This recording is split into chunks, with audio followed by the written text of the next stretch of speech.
आत्माएं आती है किसी के ऊपर, तो उसका फायदा ये है कि जिस क्लास का वो व्यक्ति होगा, जो क्लास व्यक्ति का होगा, उसी क्लास की आत्मा आएगी। देवी वगैरह आएंगी तो महापुरुष के पास आएंगी, लेमैन के पास नहीं आएंगी। ये भूत प्रेत योनियां जो है, इनमें कुछ आ जाती हैं और वो झूठ बोलती हैं, हम देवी हैं, हम दुर्गा हैं, ताकि लोग पूजा करें। वो आत्माएं झूठ बोलती हैं, वो व्यक्ति बोलता है। आत्माएं जिसको आती हैं वो आत्मा, और बाकी तो ये होता है जिसमें सचमुच आत्मा आती है, और 90% तो सब ढोंग होता है। आता वाता कोई नहीं है, ऐसे ही हाथ पैर हिलाया, चिल्लाया, और हम देवी हैं, हम देवता हैं, हम हनुमान हैं, हम भैरव हैं। महाराज जी, एक आत्मा तो जो शरीर में आत्मा है उस पर वो हावी हो जाती है। तो जितनी देर वो रहती है, ये आत्मा, जिसकी व्यक्ति की आत्मा काम नहीं करती, वो कहाँ रहती है? रहती वही है, लेकिन उसका वर्क नहीं होता।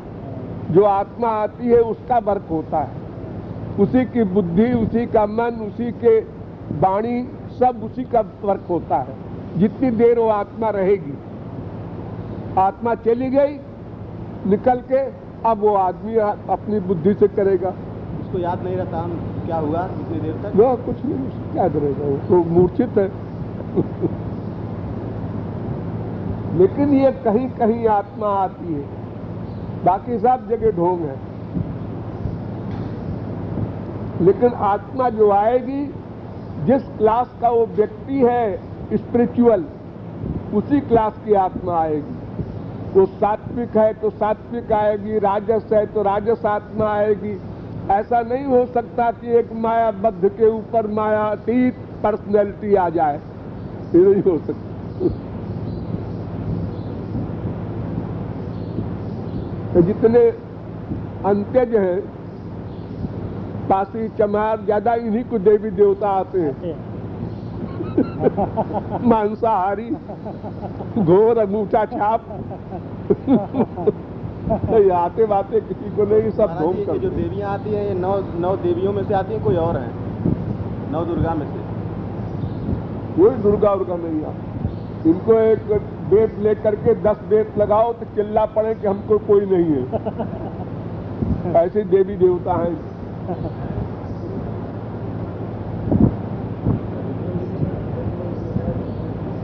की आत्मा के ऊपर भगवान भी आते हैं, हमारा क्या फायदा है? हमारे ऊपर आवे तो हमारा फायदा है। जो कहते हैं हमारे ऊपर देवी आई, हनुमान जी आए, आया करें, उससे हमसे क्या मतलब है? हनुमान जी या देवी जी सचमुच अगर आएंगे तो किसी के लिए कुछ नहीं कर सकते। जो शरणागत होगा उसी के लिए करेंगे, तो वो तो वैसे भी करेंगे, सर्वव्यापक है। उनको कोई आने की जरूरत नहीं कि हाँ इसे की आत्मा में आवे तब हमारा काम करें। तो हम जब भी पुकारेंगे हमारा काम करेंगे। और फिर सकाम भक्ति तो वर्जित है, तो फिर हमको फायदा क्या है? आवे भी तो बेकार है, ना आवे तो भी बेकार है, पाखंड है तो भी बेकार है, वो एटमॉस्फियर ही बेकार है। और जितने देवी देवता वाले लोग हैं ढोंगी, ये क्या मांगते हैं? देवी हमको चरस दो, हमको शराब दो, 1 बोतल तो तुम्हारा एक काम हो जाएगा। ये देवी देवता शराब पिएंगे? और पढ़े लिखे बेवकूफ बन जाते हैं बहुत से। देहातों में यही चक्कर चलता है, नाटक होता है। बालाजी तो ये लोग महाराज जी किसी परमहंस को भोगना पड़ेगा, महापुरुष को भी भोगना पड़ता है। प्रारब्ध कौन बदल सकता है? वो कुछ नहीं करते तो बाकी पड़ेगा, साधक को भी भोगना पड़ेगा। फर्क इतना है, ज्ञानी भुगते ज्ञान से, मूर्ख भुगते रोए। दोनों के बच्चे मरेंगे, दोनों के बाप मरेंगे, दोनों को लाश होगा। प्रारब्ध के अनुसार। एक फील करता है, एक नहीं करता, हंसता रहता है, बस इतने फर्क। प्रारब्ध भोगना पड़ेगा।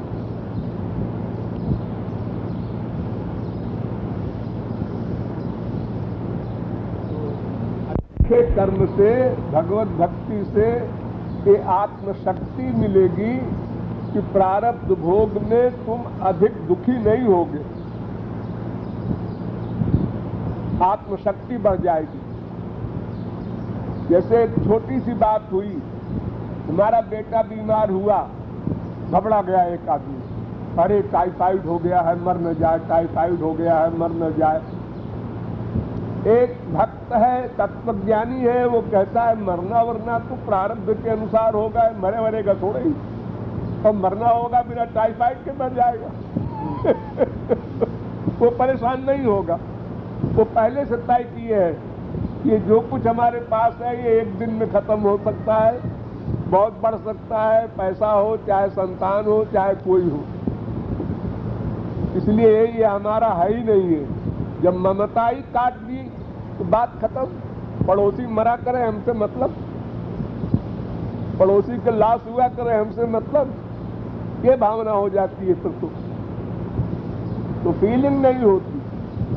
दुख तो फीलिंग का है सारा। एक आदमी ने कह दिया तुम बेवकूफ हो, बस फीलिंग हो रही है। हमको बेवकूफ था, हमको बेवकूफ था, तो तुम सर्वज्ञ हो क्या? सर्वज्ञ तो नहीं है, तो तुम बेवकूफ हो। क्यों फील करते हो?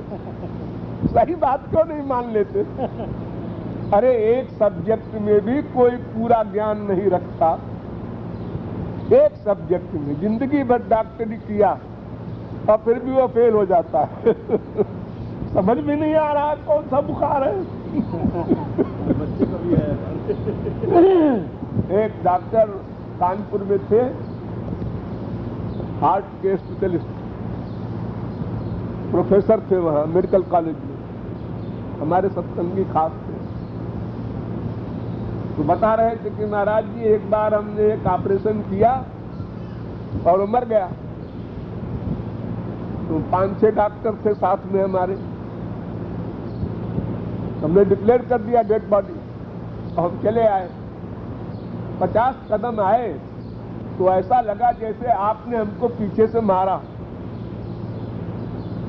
और कहा कि अभी जिंदा है, चल देख।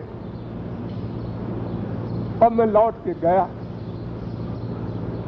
सारे डॉक्टर भी परेशान थे कि क्यों लौट के जा रहे हैं बड़े डॉक्टर।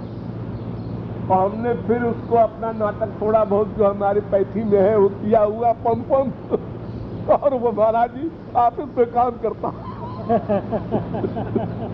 वो हम लोग क्या समझ सकते हैं?